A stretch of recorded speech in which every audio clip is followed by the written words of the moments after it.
hello everyone. My name is Marcus, and I'm an alcoholic. Welcome, Marcus. I'm actually not an alcoholic, but I am a recovering Catholic. And growing up Catholic, The Exorcist to me was a fascinating movie. It was more like a documentary because I believed everything I saw, and it scared the crap out of me, just like it did to millions of people.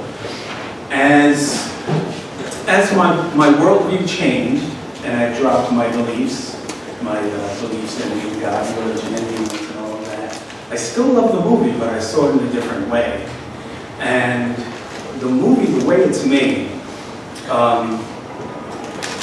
William Friedkin, director, when he set out to make the movie, wanted to make something that was as realistic as he could make it. He called it documentary realism. So there are no jump scares, there's no music to let you know something scary is happening. It just starts out as a story of this family where something's going wrong. And what's going wrong is this 12-year-old girl is starting to act very strange, and she's getting progressively worse. And the result of this is, of course, medical intervention. Her mom takes her to the doctor, like anyone would. My understanding is, I don't have any children, but my understanding is that parents are kind of fond of their kids and want to take care of them. So, at the outset of her issues, before they get worse, she just sees doctors here and there, but the episodes get worse and worse, so more doctors get involved. And she sees specialists, neurologists, because it turns out to be more than one, who think that the diagnosis may be a lesion in her temporal lobe. Just like we heard earlier about, what's the guy's name, Brent Spiner? Right, previous stage. But that's a reasonable hypothesis. And they test that, but the testing of that hypothesis basically takes up the first hour of the movie, and the first hour is really a medical horror story, because the science-based medicine is not necessarily easy, especially with a condition that's rare or something that's a big question mark that they have to figure out. Sometimes the testing is really rigorous and takes a toll on the actual subject. But they're not the only one for whom the toll is taken. It's also the people who care about the subject. If it's a child and it's a parent, it's just a really strong thing. So I wanted to illustrate a small amount of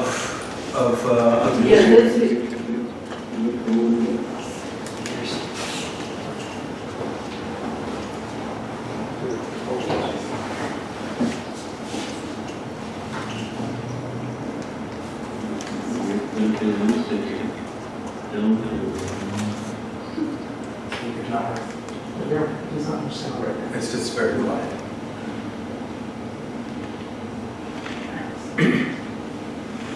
This is one of the scenes that my understanding actually made people faint in the theater when it first came out.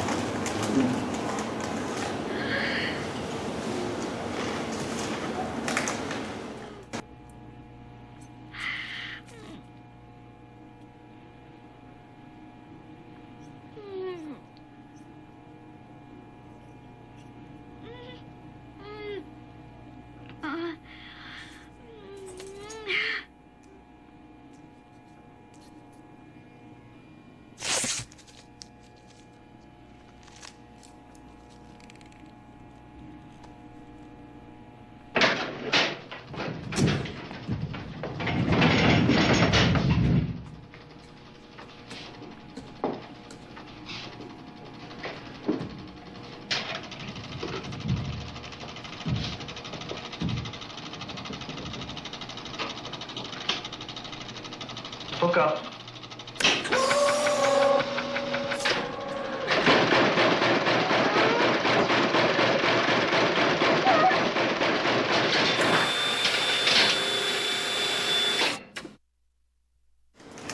Okay, so how horrifying is that? You don't need demons, you don't need anything otherworldly for horror. And the unfortunate thing is, at least within the world of this movie, they look at those x-rays and they find nothing. So, and that scene where the one neurologist is conferring with another, they just see nothing and they want to take more tests, obviously, and they get a desperate call from home where she has another episode. And in this episode, they see her bouncing off the bed and she assaults one of the doctors. And when they actually anesthetize her and she goes to sleep, they're conferring again with the mother, and she's very understandably shaking. She's asking, how could she do that? How could her personality change? And how can she bounce off the bed? And they're still telling her that, well, we think the temporal lobe. And she's like, the temporal lobe? And she says, she actually asks, what about split personality? You know, maybe she acts like she's psycho, like she's someone else. And she's told very calmly, the doctor's demeanor is very calm, because it has to be, that the incidence of split personality disorder, as they called it in 1973, is very rare, and any psychologist would exhaust the somatic possibilities first. You know, so they're really not going towards psychology yet. So they confer with each other right in front of her and say, well, what do you want to do? Well, maybe another spinal. That's a terrifying thought for a 12-year-old. It's a terrifying thought for a parent to think their 12-year-old is going to get another spinal tap. So in the end, the doctors are not able to get the information that they need. In the end, she winds up going to an exorcist. And that's partly because she refuses to institutionalize her daughter as is requested, so that she can be under constant supervision and so forth, because it's still a mystery. And of course, in the end, the exorcism is what works, even though it kills 2 priests. And in the world of the movie, since it's made so realistically, since the medical procedures are horrifying, but the doctors are not seen as ignorant, because it's supposedly the real world. It's, you know, demonic possession isn't a real thing until it actually becomes in the movie. In the real world, you know it's not. In the real world, an exorcism is really an alternative therapy. It's not any proven therapy. It's not science-based. There's nothing that really proves its efficacy, and there's no real evidence that it works. I mean, basically, it's like anything else that's in the alternative world. But the point made to me while watching this, dropping my fear of demons, but a deeper understanding of basically how the world works, and just the empathy for this woman makes me think that sometimes, and as skeptics specifically, we judge people who use alternative medicine too harshly. Because we don't always know what the situation is, obviously. And this is a little extreme, but it isn't always that way. When someone has cancer treatments are horrible, you know, depending on the type of cancer, but it can devastate your family to see someone in so much pain when that pain is to make them better. Chemotherapy and what do they call it? Cut, slash, and burn is what the alternatives call it. And if you want to save your child whose life has already turned upside down by cancer and the treatment, you may think you're doing a good thing by taking some crap like Brzezinski, who's, you know, promises a painless treatment and so forth. So I think that when someone is lured into an alternative treatment, we need to be more empathetic, but the vitriol we feel and all the ire needs to go to the charlatans who sell them false hope, because this false hope is not going to help them, but they'll still get enriched by it. it's really the worst of humanity. Some of them do believe, and even if they do, it's a lazy belief as far as I'm concerned. No intervention to save your life, no intervention to stop something so, insidious as cancer is going to be easy. So, I just think that basically we need to really, really try to have more empathy for these victims who are victimized twice, but work our best to work against the charlatans. But another thing that wasn't clear to me at first, that hit me like a load of bricks, is the mother in this movie, Mrs. McNeil, is a millionaire. In one of the scenes, she has 12 doctors at a table trying to tell her what they think is going on. When one actually mentions exorcism as shock therapy, which is not too ethical as far as I'm concerned. But how many people in 1973 or now can afford to have 12 doctors do anything for their child or themselves? And that's another issue, because alternative modalities are cheap. And they're cheap because they don't do anything. Unless, of course, it's Brzezinski. But it's, I think it was unintentional, but I think it's a really good parable for alternative medicine and why people turn to it. And to me, it just brought to mind how much more we really, really have to try to support these people and educate them as well as we can. It's not easy, because people don't necessarily want to hear it, but we have to be gentle. But not for not for the scammers, not for the con artists, not for the pseudoscientists. And that's really what I had to say. This was been on my mind for a while. So I just want to say, may the power of science compel you to better health, mental and physical, and for those you love.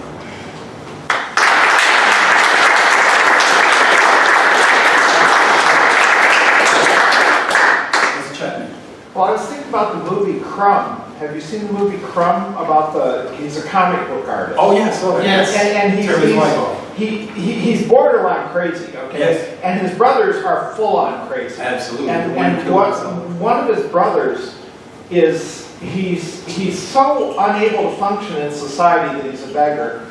And the only sexual act he's ever done in his life is molesting a stranger in the street, even though he knew he would be arrested and convicted and punished. And so he's a beggar, and at one point he eats a very long cloth tape that he's going to swallow, and it will pass through the system in sort of a cleansing thing. But you look at this guy, he's dirt poor, he's uninsured, and he is absolutely desperate for a cure. He knows something's wrong with him, he doesn't have the resources to find out what it is, and so he's doing this crazy thing, and you can really feel sorry for him doing this desperate cure, but you can totally understand why he's doing it. Absolutely, yeah. And Crumb was a fantastic movie, and I thought it was going to be all fun and games until they got to his brothers. There's him and the one who killed himself. But not having access to the help you need is a big issue. There was another movie called The Exorcism of Emily Rose, which was a fun movie. Great actors in it. I'll watch almost any movie, any well-made movie with exorcisms in it. But it's based on a true story. But it actually is based on a woman in Western Europe, I always get the confused, it's based on it because there was a trial after she died during an exorcism. In the movie, the trial is it's the state against just the priest, played by Tom Wilkinson. In real life, it was the priest and her parents. And you can actually go on YouTube and hear a tape of the exorcism, which is a little frightening, but really, if you have any thought at all, it's going to choke you up. Because I read all about it. She had serious mental problems and epilepsy, and was very religious. And we see that pattern all the time. People that are very religious are the ones who are more prone to think that they're possessed. And she died of malnutrition. She died because the demon wouldn't let her eat. And that's because they were treating her as if she was possessed rather than taking her to get the real help she needed. She needed doctors. She needed, you know, someone to listen in a different way. And unfortunately, that's how it ended. So, parent takes a sick child to alternate medicine practitioner, the child dies. Should the parent be prosecuted? That's its only issue. You know, legally, I don't know. It's like I said before. Because you know where I'm headed. No, in United States, yes, you can. Vaccines. No, in United States, you can do the security.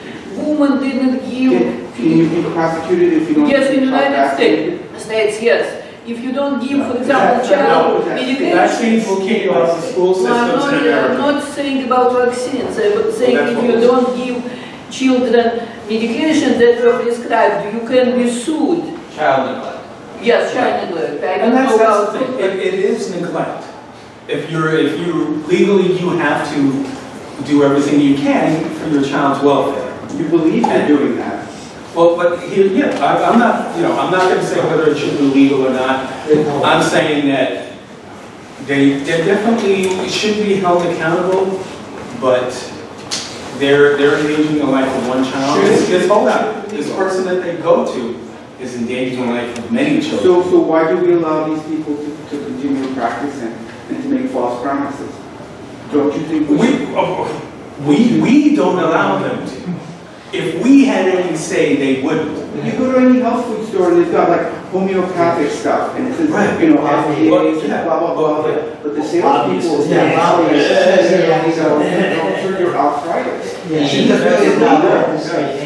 illegal. The cycle is that if it's a small sort of industry, sort of medicine industry like homeopathy used to be, the FTC can't and the FCC can't justify spending money to crack down on the industry, then the industry gets too big, and then they don't have enough resources to actually tackle it. It's just a vicious cycle.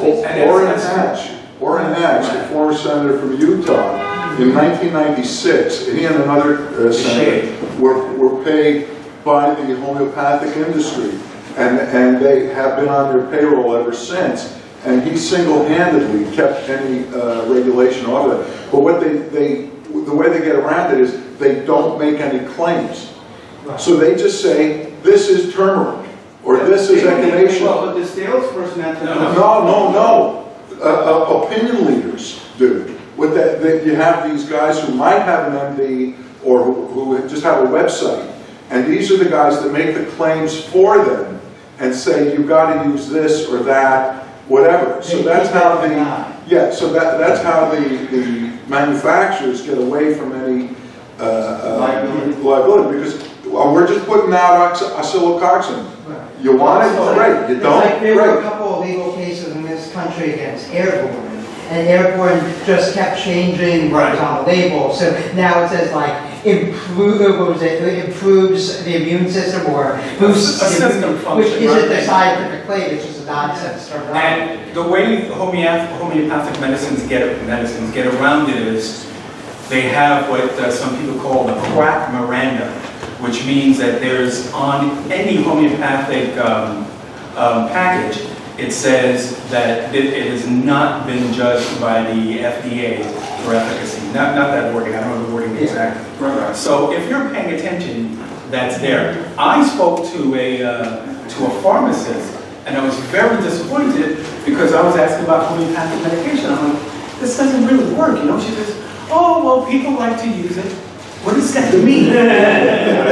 You know? I would say the most basic point in reference to what you've been talking about here, and something that ties into being a skeptic very definitely, is the fact that we all, to a very significant extent, have to be our own doctors, play an active role in our own health care, be very, very cautious about any kind of invasive type therapy, and also very, very cautious about any kind of claimed but unproven alternative therapy or anything like that. Do a lot of question asking, look for information from a variety of sources, get opinions from a variety of different sources, different doctors, and you know, like I said, well, make any communication with anyone who's claiming to treat you, make it a two-way discussion. and do a lot of question asking, not only question answering. And don't go for anything, and like I said, make sure it's non-invasive if you are going to go for it,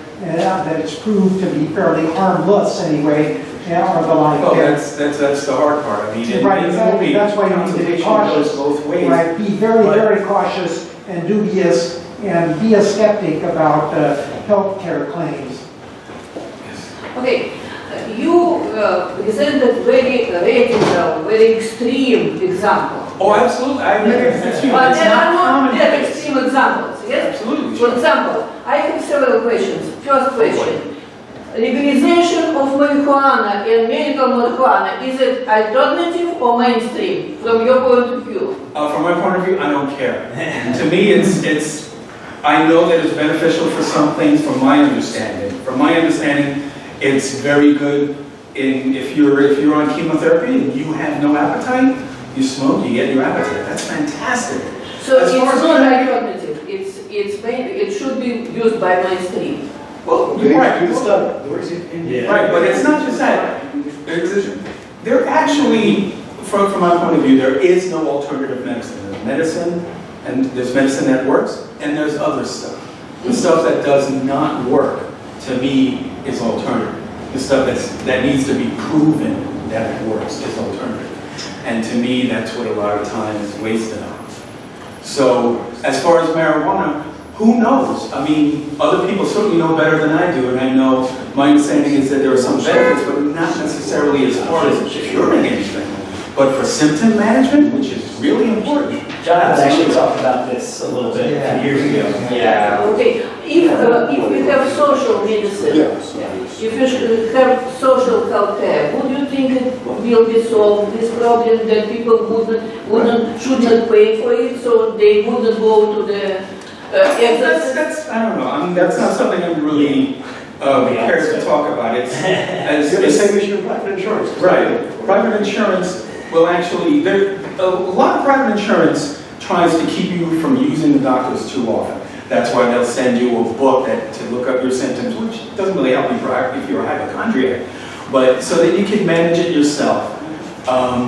And in that vein, they will actually cover certain crap treatments like acupuncture and chiropractic, because those are really cheap for them to cover, and the customer feels better just because they're getting the attention and they're actually being touched. It's very personal, these things. And, you know, it's something that if it's a minor thing, the minor thing will pass in the meantime. So they feel better, they still paid some money to the insurance, everybody wins. So whether it's social medicine or not, it's still going to be the same problem as long as it's being paid for. Yeah, I'll be brief. I think you touched on something that's important to me when I began looking at skeptical ideas. The whole idea of live and let live, like, when I vaccinate your kids, we'll just have to agree to disagree. But that doesn't work because you could hurt my kids. Or Absolutely. If you don't compromise, then it's assault as far as I'm concerned. Yeah, and I don't know how to conduct myself. Like, I'm not going to agree to disagree with someone who says something really abhorrent, but I can't live my life constantly having these fights. Right, and you have to choose your fights. You know, true believers, you're not going to win. Yeah. But people that are on the fence, that are a little open, you know, you have to be kind and stick with them. You know, hit them over the head and it's never going to work. Marcus, this fellow over here has had a question going for one thing. Oh, I'm sorry. Well, thank you, but I decided, whatever, it's no big deal. But in answer to what... Was it answered by... No, it wasn't. I don't care. Just No, ask but me now questions. that I'm put on the spot, so I'll deliver the goods, all right? You asked an ostensible rhetorical question a couple of minutes ago about, I don't remember what the hell it was, but I remember the answer I have for you. With the people who choose the alternative medicine, homeopathy, etc., sometimes the placebo effect is quite legitimate because it gets you to the same bottom line that the real doctor could, and therefore that would be one legit reason that the homeopathy couldn't, quote unquote, get the desired results. That's as long as it's something that was going to pass anyway. But it's dangerous if you think it really works and want to use it for other things that are not going to pass by. You know, one of the biggest issues with alternative treatment is putting off therapy. I just heard from a doctor, I have so many doctors, that a friend of hers went to alternative therapy and put off real medicine and died of cancer because of it, you know? Well, Steve Jobs. Steve Jobs, oh, absolutely. The most famous. Steve Jobs is the poster boy of that. I'll get to you next because you've been waiting. Yes, so you mentioned being empathetic to people who believe in these alternative treatments and going after the charlatans. Well, not apathetic. Apathetic is the wrong No, word. not apathetic. Oh, yeah, apathetic. Dying at best. But as I assume many of us have experienced, actually changing someone's mind is extraordinarily difficult. So beyond being empathetic, what do you propose to get someone to do something that's more scientifically valid and more effective? Well, you're limited in what you can do because you can't change someone's fixed ideas.